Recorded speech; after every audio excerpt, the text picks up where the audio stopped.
Okie dokie, we're going to make another short film, which is not exactly randomised, but it has no narrative structure. We've not thought any of this out. We just I'm parked here, and I will use a notebook and the painting or whatever, and discuss what's happening, and plus some other things. Okay, so this is some notes from Wednesday, the 6th of July 2016. Mural. The idea of negating signs of free brushstrokes is actualized as emblematic blocks of quasi-solids. In other words, the colours are put down flat to overcome the idea, the delusion of 3D from 2D. This is known in art as inverse perspective.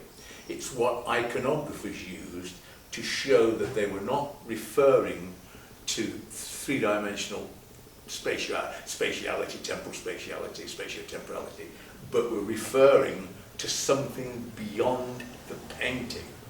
Now, this they called incongruous similitude. In other words, this reality that we're looking at is similar to one above it, but not the same. So, in other words, if you paint an icon of Christ, you know he's God, you cannot paint God, and you know he's man, but if you depict him as a mere man, a fallen man, a mortal, then you'll just get an ordinary secular portrait. So what they did was they combined the immortal and the mortal. So the immortal element in an icon or in a painting must come from deity.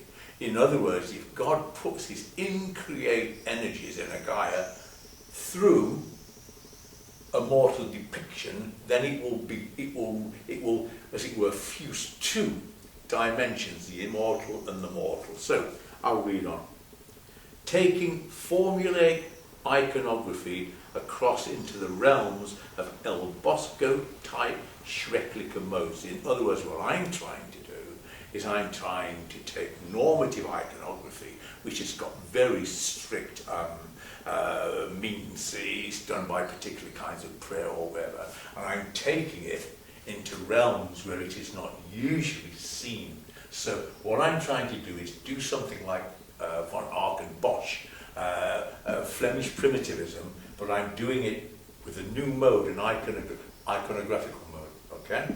So, breaks new ground as sulphurous plaster, like down here, where the hell part of it, right, and it's in its dark shining. So I'm expecting, as I do hell's creatures like this, that they will come alive in an increate form, because that's what they are. They're evil spirits, and so the lower part is going down towards hell, and the upper part, which I'm doing Christ crucified, goes up to heaven, okay?